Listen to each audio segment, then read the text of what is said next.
everyone, it's Miss Rossi. Today we're going to create a Dr. Seuss inspired landscape. What you'll be needing today is a white piece of paper. We're also going to need a pencil, an eraser, something to trace your drawing with. I have a Sharpie, but you can use any kind of marker or pen. I have some markers here to color in my picture, and I also have some crayons here to add color to my picture as well. You can use whatever material you would like to add color today. If you want to use paints, markers, crayons, colored pencil, whatever it might be will work. So today we're going to create a Dr. Seuss inspired landscape. So thinking about all the different kinds of settings and places he creates for his books, we're going to create our own different kind of fantasy, imaginative dream world based on the settings of his book. So you can either pick someplace from your favorite one of his books and draw that, or you can come up with your own. Now I do have an ideas sheet on canvas that has different style houses similar to the work that Dr. Seuss draws. A lot of his houses are leaning, they're curvy, they're tall, they don't look like real houses that we would normally see, so you can really get imaginative and make them your own as well. You can also decide if you want to do a landscape of hills and grass, or if you want something that has a lake, or maybe you want to do an underwater seascape where you're drawing what it looks like underwater with fish and things like that. I'm going to make a nice big kind of hilly landscape with a couple houses, but again, yours can look however you would like. I'm going to start with my pencil on my paper, and I'm going to start by drawing some nice big hills that I can use to put my houses on. So I think I'm going to start on this section, and I'm going to draw kind of like a big leaning house. So I am looking at one of the houses on my idea sheet, but again, you can come up with your own. You're creating your own kind of world here. It does not have to look like mine. You can also get ideas from the ideas sheet and then kind of transform them into your own pictures by adding your own kinds of details and designs to them. So as I'm drawing this house, I'm going to make sure I'm erasing those hills that I can still see from the background. So I had a line going through there that I'm going to erase, and then I'm also going to erase this line because we have the side of my house right there. And then we're having the front right here. I'm going to add a nice big door. The other side, I am going to create some extra little bushes in the front of my house. And again, I am overlapping these bushes right on top of the house I already drew. So I'm going to go in with my eraser and erase those pencil lines that I can still see. I can add some more on this side. And again, going in and erasing those lines in there.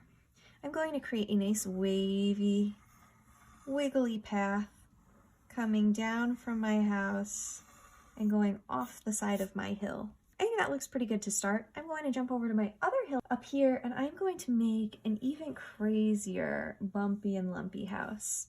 Now, since this house is on this larger hill that is behind the first house that I drew, it's further in the background, so it is going to be smaller than this house I drew in the front. Now when I'm looking at this house is going to be closer to me, so it's going to appear larger than the house in the background. So you can think about what kind of size your objects and houses would be depending on where they are in your picture. So things that are closer to you are always going to be a little bit larger than things that are further away. I'm going to add some different kinds of windows here with a shadow, so they look like you can kind of see through them. And then I have that same kind of shadow line following the shape of my house over here, and I can shade that in a little bit so I know to color it in darker later. I might just color it straight in with my Sharpie when I start to outline.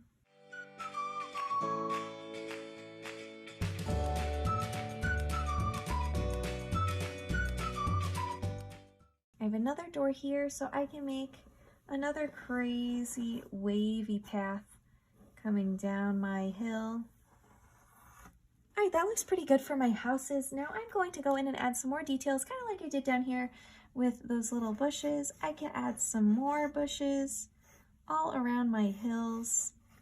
If you want to include any little animals or other little characters in your landscape picture, you can always do that. I think I'm going to add some trees. I love the trees from the Lorax, so I'm going to draw trees similar to that, so they're kind of tall and skinny. I can put some bushes kind of where they hit the ground, and then they have big fluffy tops. And just like before when we were drawing our house, I can erase anything that's inside there because I don't want to see that.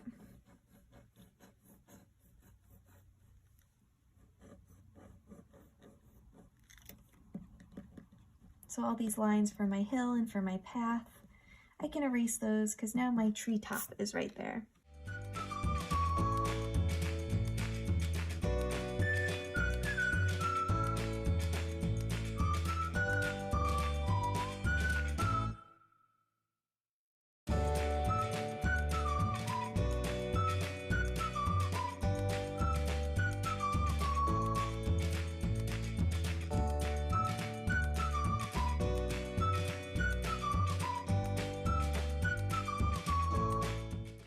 Alright, there we go. I think that looks pretty good for my landscape, so I'm going to leave it the way that it is.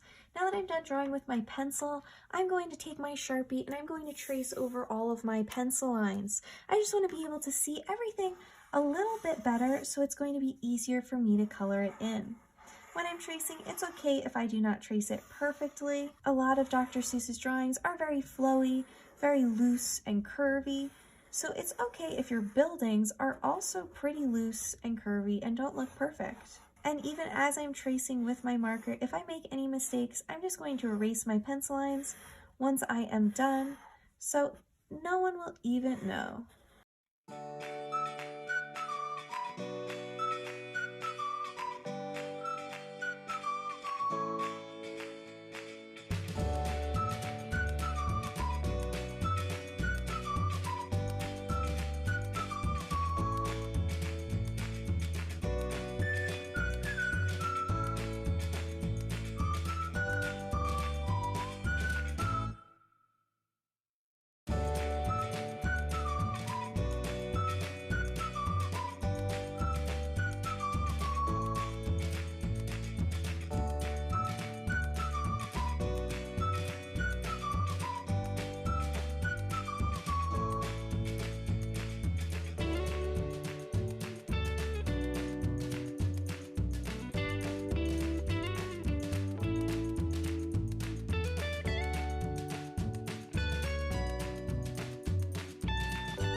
Alright, and that is my picture. After I finished tracing it with my Sharpie, I went in with my eraser and I erased all of those pencil lines that I can still see. Now it's time to color it in. I think I am going to use my crayons to color in my picture today. I have a lot of small spaces here and I don't know that my markers will be able to get in all of those tiny little areas. So I think my crayons are going to work a little bit better for this. Now when you're coloring your picture in, you want to make sure that you're filling in all of the white space, coloring nice and neatly to fill in your picture. We spent a lot of time drawing this, so we want to make sure that we color it as best as we can to make it our absolute best work. Now, Dr. Seuss loved using bright, bold colors, so you can always make your picture look even more fantastical and imaginative by using bright colors that you wouldn't normally see in certain areas. So you can really get crazy with your landscape as you're coloring it in.